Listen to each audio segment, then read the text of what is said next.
Question number 1 है कि किसी निश्चित राशि ABCD को इस प्रकार से विभाजित किया जाता है। A और B के हिस्से का अनुपात 1:3 है, B और C के हिस्से का अनुपात 2:5 है, C और D के हिस्से का अनुपात 2:3 है। यदि A और C के बीच का अंतर 35:10 है तो D का हिस्सा ज्ञात करना है।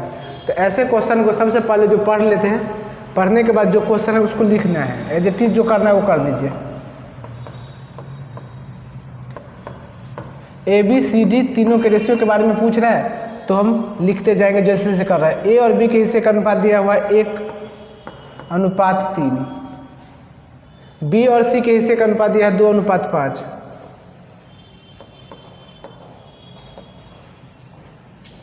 और उसके बाद C और D का दिया है 2:3। ठीक, उसके बाद देखेंगे कि इसके सामने एज इट इज उसी चीज़ को लिख देना है। जैसे 3 है तो यहाँ पे 3, यहाँ पे भी फिर 3, यहाँ 5 के बाद कुछ नहीं है तो इसके सामने 5, ये 2 के पीछे कुछ नहीं है तो इसके पीछे 2, इस 2 के पीछे कुछ नहीं है तो 2, और ये फिर 2। अब सबको मल्टीप्लाई कर देंगे, सबको मल्टीप्लाई करेंगे तो क्या हो जाएगा, ये 4, ये हो जाएगा 12, ये हो जाएगा 30,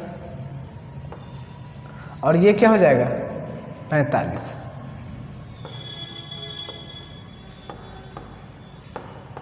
अब देखिए आपका अनुपात, आपका जो हो गया ABCD का जो अनुपात है वो निकल गया। ABCD का अनुपात आपका निकल गया, वो क्या है, A का अनुपात 4, B का 12, C का 30 और D का 45। तो आपसे अब पूछ रहा है क्या कि और दिया हुआ क्या है कि A और C के बीच का अंतर, A और C के बीच का अंतर दिया हुआ है 35:10। A और C के बीच का अंतर कितना दिया हुआ है 35:10, लेकिन यहाँ पे A और ये C, A और C के बीच के अगर जो डिफरेंस की बात करें, यहाँ पे अगर डिफरेंस की बात हम करें, अगर हम डिफरेंस की बात करें तो यहाँ पे कितना है 26 है 26। अब ये 26 दिया हुआ है, लेकिन एक्चुअली एग्जाम में जो क्वेश्चन आपका जो पूछा गया है उसमें उसके बीच के अंतर को पूछा गया कितना 35:10। तो ये 26 कितने के बराबर हो जाएगा 35:10 के।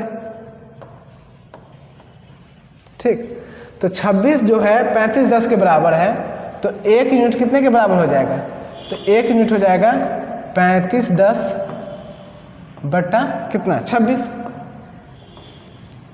अब इसको काटेंगे तो इसको काटिए, इसको काटिएगा तो 13 दूना 26, 9, 13 7 91, 0। इसको 13 से काटेंगे तो ये 2, फिर इसको काटेंगे तो कितना आएगा, 2 1 2, 3 दूना 6, 5 दूना 10। यानी कि 1 यूनिट का जो मान आया यहाँ पे, 1 यूनिट का मान कितना आया 135, 1 यूनिट का मान 135। तो आपसे पूछ रहा है कि D का हिस्सा क्या होगा, D का हिस्सा पूछ रहा है कि D का हिस्सा के बताने के लिए, तो D का हिस्सा क्या होगा, D का हिस्सा ये है 45 यूनिट है।